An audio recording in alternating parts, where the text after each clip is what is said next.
Assalamualaikum warahmatullahi wabarakatuh. Kita akan melanjutkan, mata kuliah manajemen industri dengan saya, dosen pengampunya Fadwa Makfurah. Ini saya akan melanjutkan materi tentang, inventory control ya, di mana materi yang, akan saya bawakan hari ini adalah tentang jumlah pemesanan yang ekonomis. Ini maksudnya apa? Eee, jadi ketika kalian akan memesan barang atau mengorder pesanan, itu ada beberapa hal yang harus kalian pikirkan. Pertama adalah masalah biaya ya. Jika kalian pemesan pesan barangnya itu banyak tetapi biayanya nggak ada, nah itu akan jadi kendala.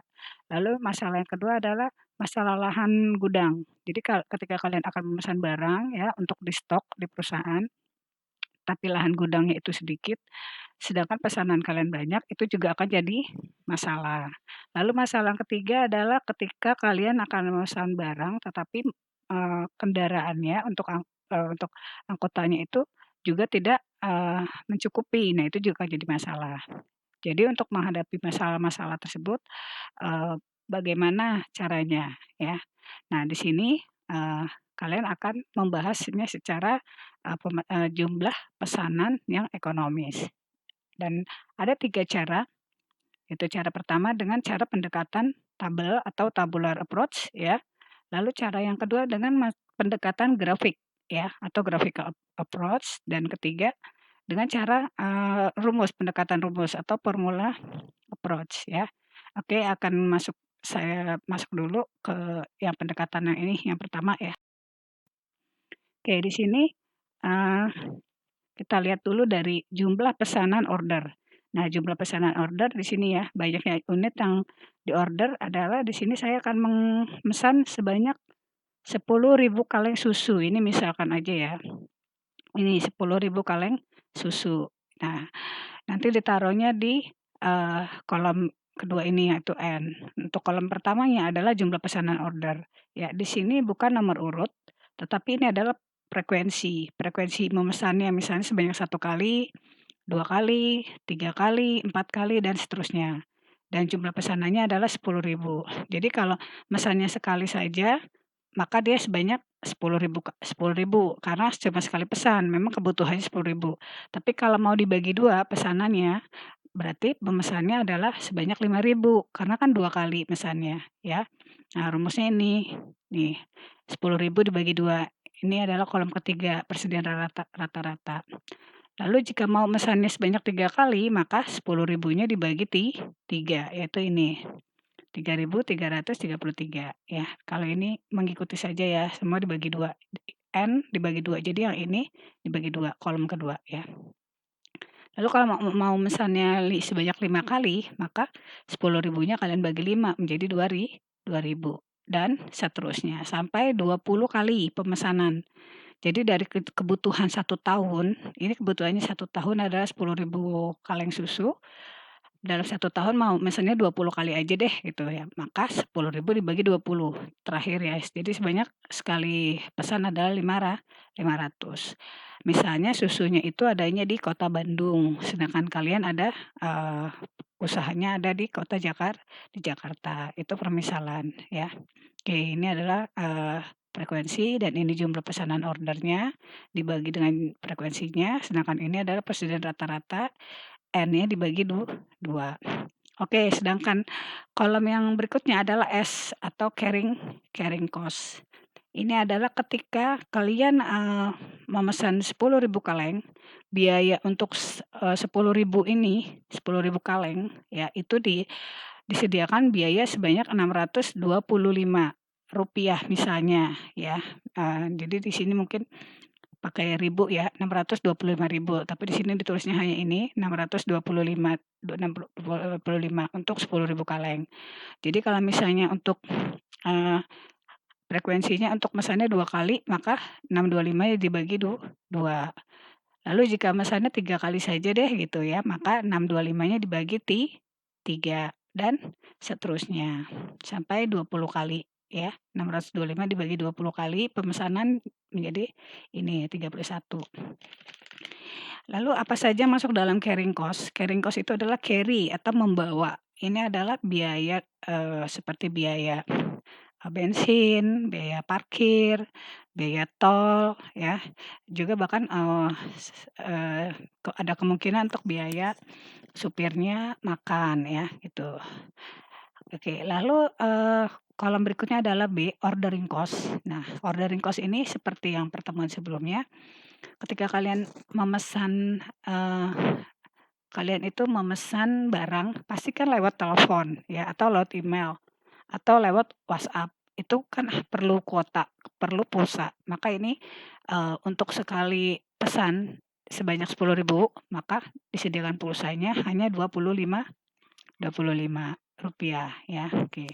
Nah, maka total cost per tahunnya untuk pemesanan 10.000 itu adalah 625 ditambah 25 atau S ditambah B, menjadi 650. Oke. Maka cara mengerjakan ini semua seperti tadi, ini pesanannya 1 kali sampai 20 kali dan ini 10.000 dibagi dengan jumlah pesanannya ini ya, ini ya. Dan ini N dibagi 2, kalian, hitung ya dari 1 sampai 20. Sedangkan carrying cost-nya juga ini dibagi 625 dibagi 2, yang ini dibagi 3, bagi 4, bagi 5, dan seterusnya sampai 20. Lalu ordering cost-nya juga demikian, ini untuk 1 kali, kalau untuk 2 kali ini bukan dibagi, tetapi kalau ini beda ya. Kalau untuk telepon kan kita, kalau nelpon sekali biayanya 25, tapi kalau nelponnya 2 kali berarti biayanya nambah, biaya pulsanya menjadi 50. Beda dengan carrying ya. Kalau ordering cost itu justru dikalikan 2, bukan dibagi, frekuensi, maaf, bukan dibagi frekuensi. Kalau ini dibagi frekuensi ya, kalau ini, dikali frekuensi. Jadi kalau 20 kali telepon atau pesan berarti 25 kali 20, berarti 500. Oke. Lalu untuk kolom, terakhir kalian jumlahkan S ditambah B-nya. Ini S ditambah B-nya ini ya. Oke, maka kesimpulannya setelah kalian menjumlahkan kolom, carrying cost dan ordering cost yaitu S ditambah B, terdapatlah, angka-angka ini. Keluar angka-angka ini ya.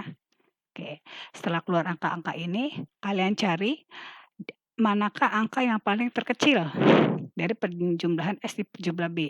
Ternyata adanya di sini, di angka 250. 250 itu adanya di pemesanan sebanyak 5 kali. Oke, maka dalam hal ini jumlah pesanan ekonomis dilakukan dalam setahun yaitu sebanyak 5 kali ya dalam setahun dan sebanyak 2.000 unit saja. Kebutuhannya setahun 10.000, tetapi di sini dianjurkan mesannya sebanyak 5 kali, yaitu 5 kali mesan jadi 2.000, 2.000, 2.000, 2.000, 2.000. Kalau ditotalkan 5 kali pesan menjadi 10.000. Karena apa? Karena total cost per tahun paling rendah dibandingkan total cost yang lain. Oke, ini. Oke, dapatlah 250. Oke, inilah, pendekatan secara tabel ya. Oke. Sedangkan pendekatan secara formula, itu ada rumus kalian harus pakai rumus, namanya saja formula. Formula itu adalah rumus, maka simbol-simbol. Oke, untuk simbol-simbolnya adalah A. A itu adalah jumlah kebutuhan bahan dalam satuan unit ya dalam setahun. Sedangkan R adalah harga bahan per unit. P adalah biaya pemesanan per order. C biaya penyimpanan. N jumlah pesanan ekonomis. Oke, nah itulah tadi rumus-rumusnya.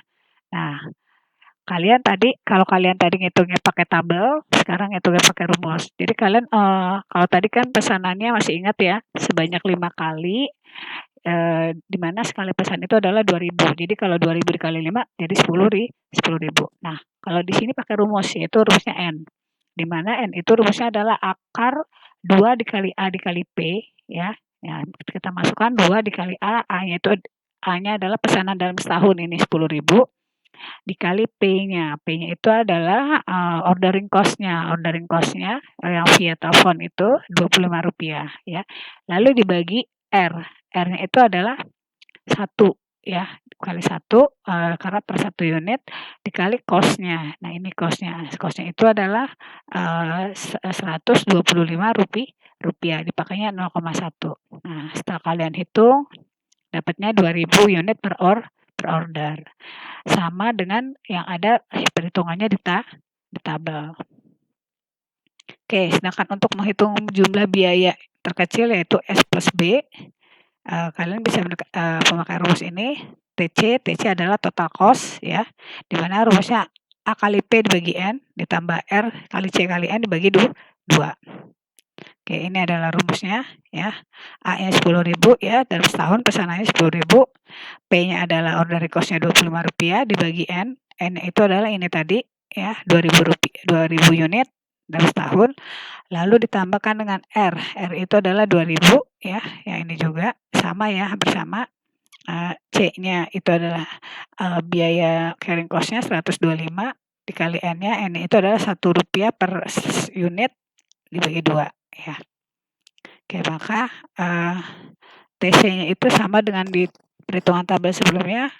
TC yang terkecil adalah 250.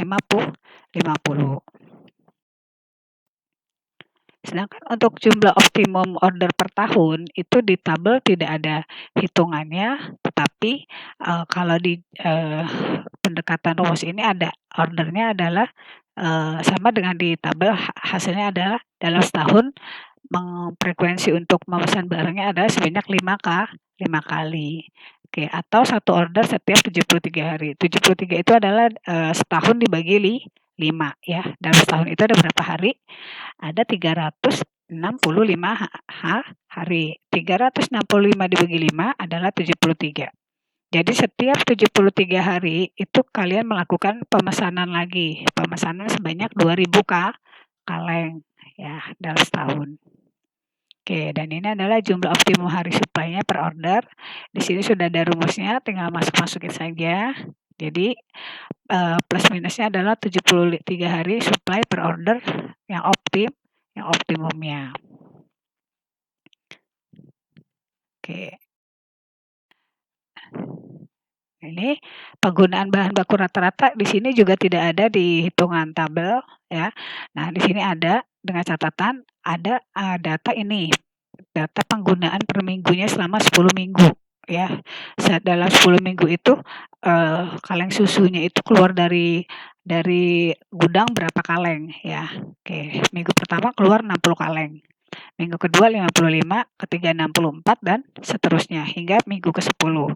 Nah, itu nanti kalian jumlahkan dari minggu pertama sampai minggu ke-10 lalu dibagi 10 ya.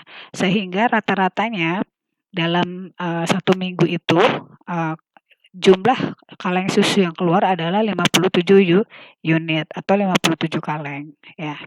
Di mana nanti deviasi standarnya ini juga tidak ada. Jadi pertanyaan untuk ini dan ini di tabel juga nggak ada ya, sama tadi yang 73 hari.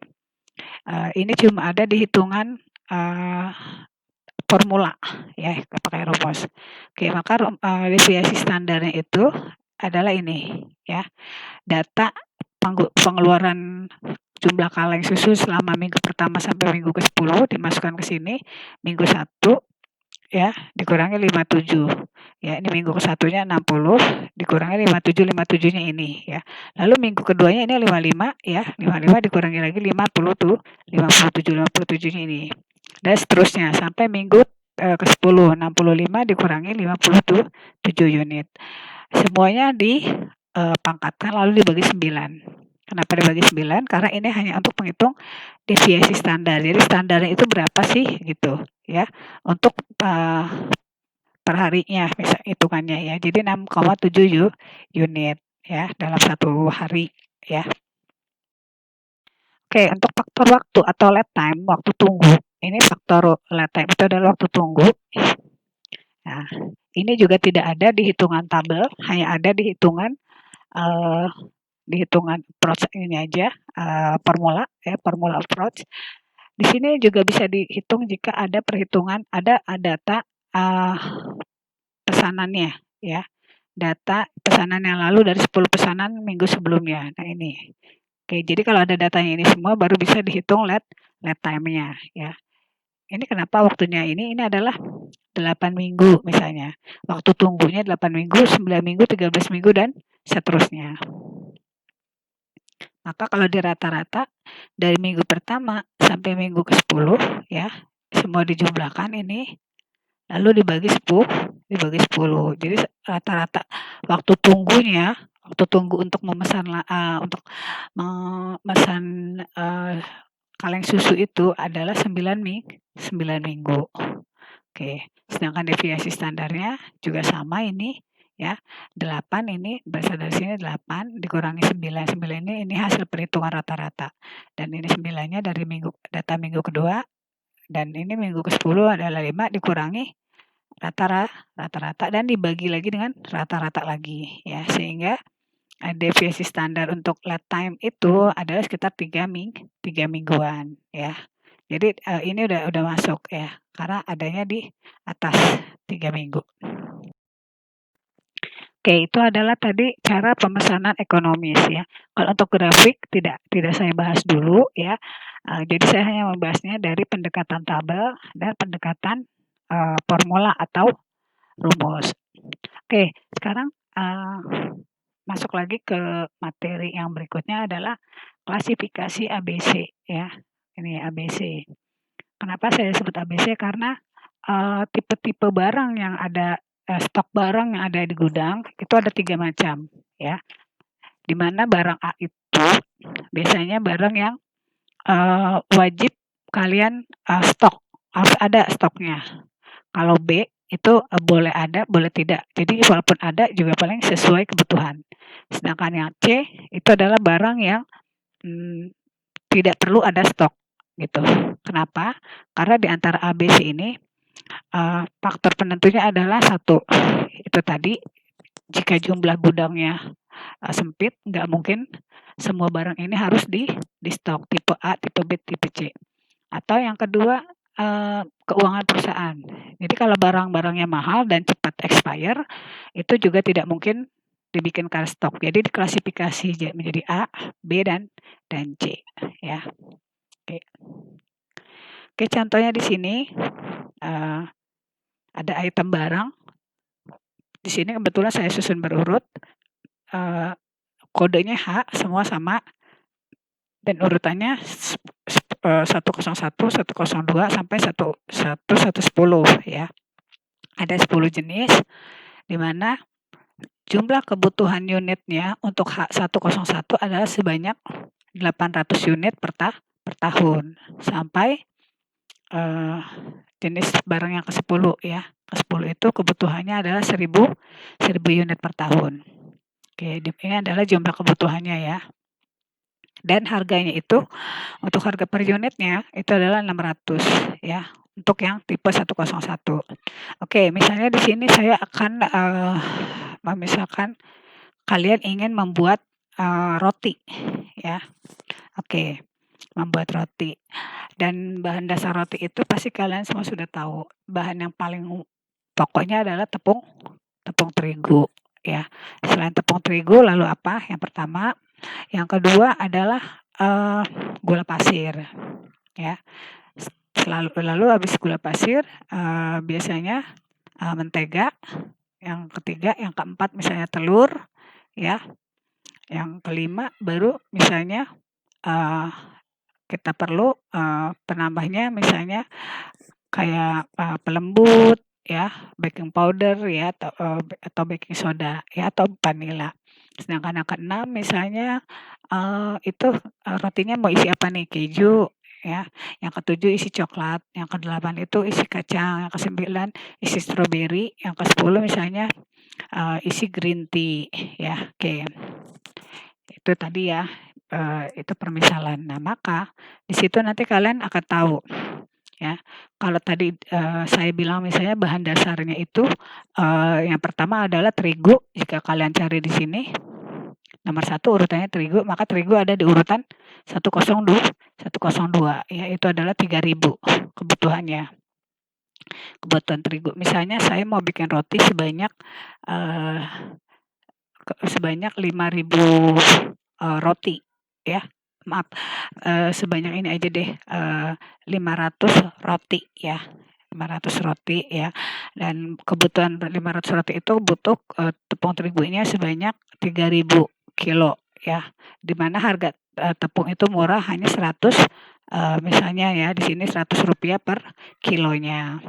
Lalu kedua tadi apa, telur, ini telur berada di sini ya 106.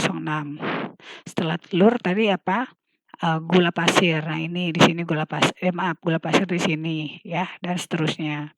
Ya, jadi seperti itu gambarannya. Disesuaikan dengan kebutuhan juga dengan harga ya. Oke, berarti yang ini kalau paling mahal harganya ini berarti keju ya, paling mahal keju per kilonya. Lalu, tindakannya apa? Oke, yang harus kalian lakukan ini kalau kalian sudah dapat ini semua tabelnya kan ini kalian sendiri yang menentukan ya. Ini adalah kebutuhan untuk membuat 500 potong roti ya, dengan isinya macam-macam keju, coklat, stroberi, vanila sama green tea. Maka kalian harus mengklasifikasi dulu bahan-bahan tersebut ya menjadi A, B, dan C. Yang pertama adalah di kolom 1 itemnya adalah saya beri nomor 1, kolom 1. Di sini nomornya tiba-tiba menjadi acak ya. Kenapa menjadi acak? Nah, ini menyesuaikan ya. Jangan sampai terbalik. 101 di tabel sebelumnya adalah 800 unit ya dengan harganya 600 ya.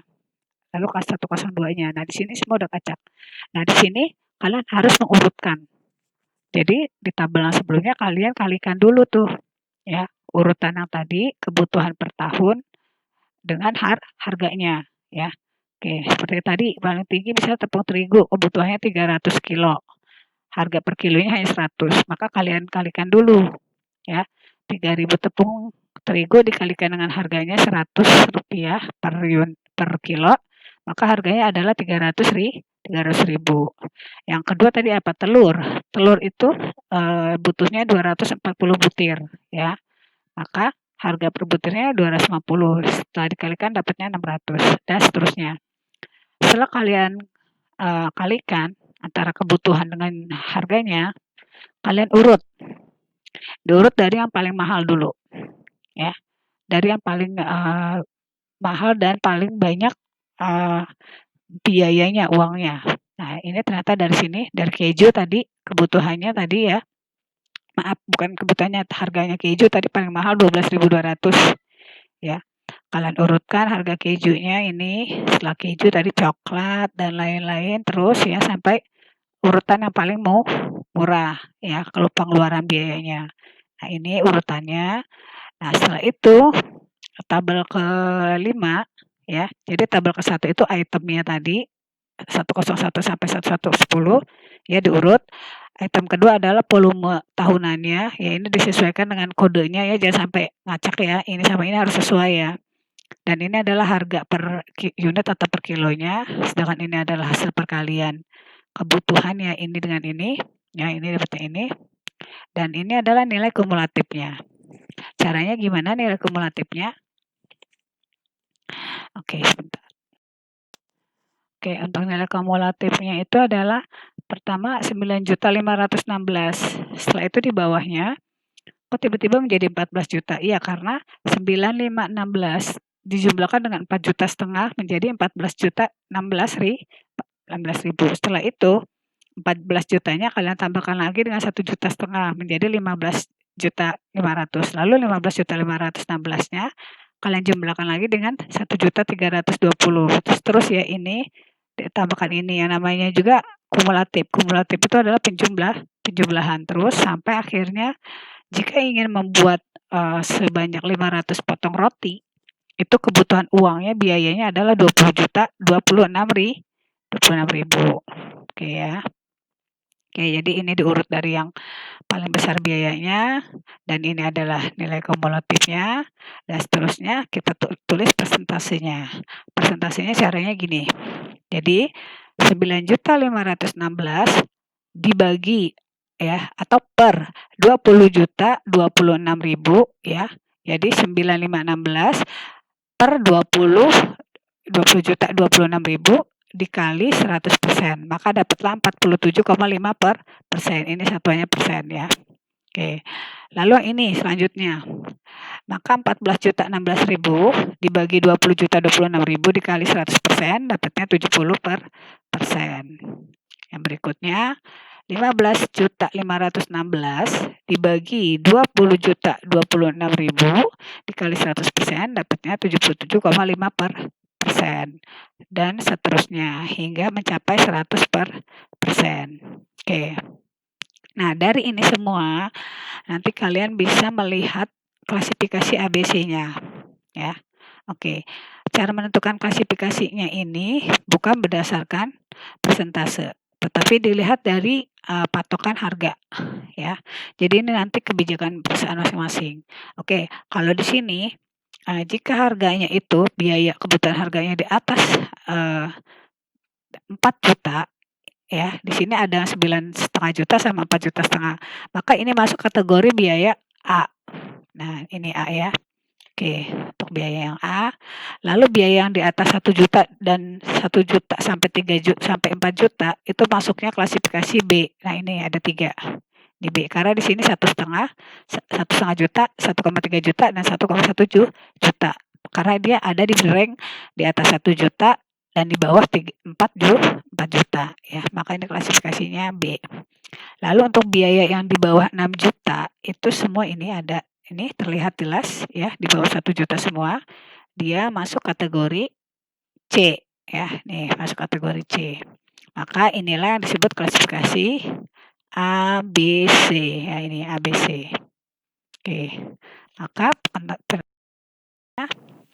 jadi kalau kelas A, maksudnya kelas klasifikasi A, nilai volume tahunan rupiahnya itu kan tadi cukup tinggi ya, 70% ya. Maka ini biayanya, persediaannya hanya bisa 20%. Karena apa? Karena mahal. Tadi kan harganya A itu kan di atas 4,5 juta ya. Oke, maka ini biayanya kalau bisa di gudang itu hanya boleh hanya 20%. Karena apa? Pertama biayanya mahal, kedua kemungkinan barangnya cepat expire seperti keju dan mentega ya. Yang lainnya juga sebenarnya cepat expire, tapi dibandingkan keju dan mentega itu yang lebih cepat expire. Lalu klasifikasi B itu dari harga 1 sampai 4 juta. Maka hanya boleh stoknya 30% ini ya. Oke, nah tadi yang harganya adanya di atas 1 juta dan di bawah 4 juta.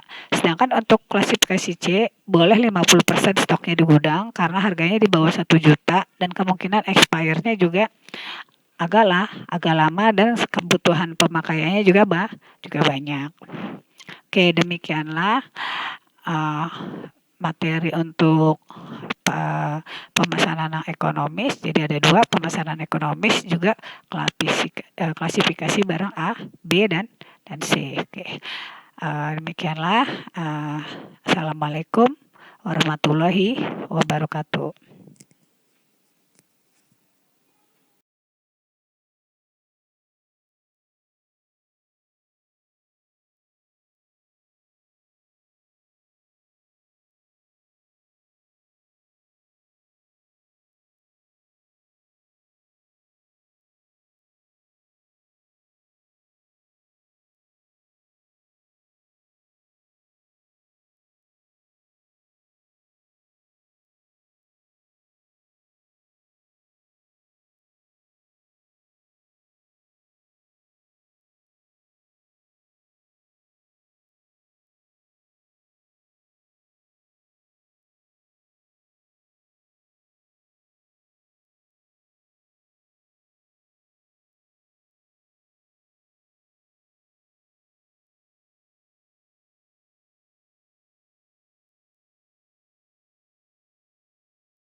habis materinya. Eee, Mohon maaf jika saya terlalu cepat menjelaskannya. Oke, wassalamualaikum warahmatullahi wabarakatuh.